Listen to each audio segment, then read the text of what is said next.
అంటున్నాడు. ఏమంటున్నాడు అంటే, తండ్రులారా మీ పిల్లలకు కోపము రేపక. చిన్నపిల్లలను చూస్తే వాడు కదిలి మాకు వాడు కోపం అంట. ఎవరు చెప్తారా మాటలు ముందుగానే? తల్లిదండ్రులు నేర్పుతూ ఉంటారు. పిల్లవాడిని మనం ఏదైతే మాట్లాడమంటే వాడు అది మాట్లాడతాడు. మనం ఏదైతే మాట్లాడతామో చిన్నపిల్లలు గమనిస్తూ ఉంటారు. ప్రియమైన వాళ్ళారా, మన యొక్క చిన్న బిడ్డలకి బాల్యదశలోనే దేవుని మాటలు పెంచాలని దేవుడు కోరుకుంటాడు.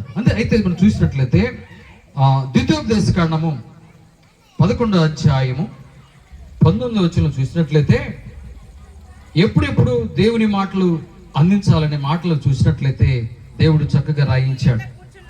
నీవు ఇంట కూర్చున్నప్పుడు, త్రోవ నడుచున్నప్పుడు, పడుకున్నప్పుడు, లేచినప్పుడు వాటిని గురించి మాట్లాడుచు వాటిని మీ పిల్లలకు నేర్పి అంటున్నాడు. ఎప్పుడంట? మనము నీ పిల్లలు ఇంట కూర్చున్నప్పుడు, త్రోవ నడుచున్నప్పుడు, పిల్లలు పడుకున్నప్పుడు, లేచినప్పుడు వాటిని గురించి మాట్లాడుచు వారిని పిల్లలకు నేర్పాలి. ఈ రీతిగా నేర్పడం ద్వారాగా వాడు పెద్దవాడైనప్పటికీ కూడా దాని త్రోవ నుండి తప్పిపోడు.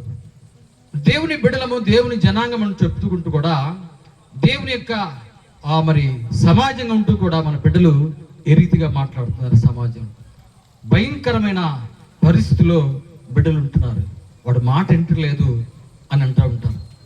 సండే స్కూల్కి వస్తే నేను చక్కగా సండే స్కూల్ మాటలు మాట్లాడతాను. ఇంటికి వస్తే వాడు కళ్ళి మాకు ఏమంటాడు, బూతులు వస్తాయట.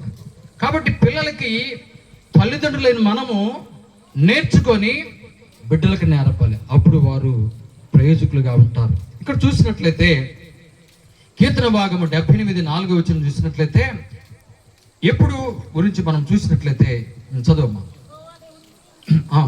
యెహోవా స్తోత్ర క్రియలను, ఆయన బలమును, ఆయన చేసిన ఆశ్చర్య కార్యములు దాచకుండా వాటికి పిల్లలకు మేము చెప్పుదాము అంటున్నాడు. దాచకుండా దేవుడు చేసినటువంటి స్తోత్ర క్రియలు ఏదైతే దేవుడు ఈ ప్రపంచానికి అద్భుతాలు మహత్కార్యములు జరిగించాడో అవన్నిటిని మన బిడ్డలకి నేర్పాలి. నేర్పినప్పుడు వాడు గొప్ప ప్రయోజకుడు అవుతాడంట.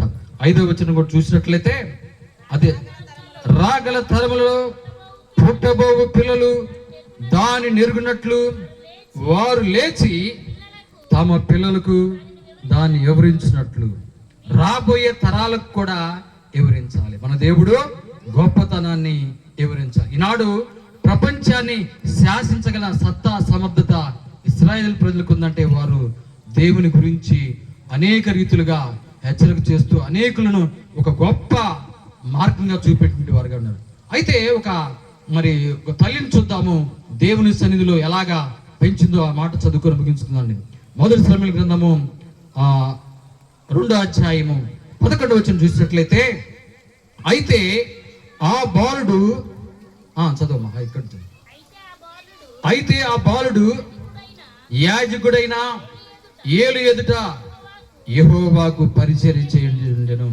ఇక్కడ సమూయేలు జీవితం మనం చూసినట్లయితే ఎక్కడున్నా అంట, దేవుని సన్నిధిలో యాజకుల మధ్య పరిచర్య చేసేటువంటి వాడుగా ఉన్నాడు. ప్రేమిటి వాళ్ళరా, ఈ యొక్క పౌలు దంపతులను ప్రేమించిన ఈ బిడ్డకు కూడా దేవునికి ఇష్టడుగా గొప్ప ప్రయోజకుడిగా ఉండాలని కోరుకుంటూ నా మాటలు ముగిస్తున్నాను. దేవుడు కొద్ది మాటలు దించగాక.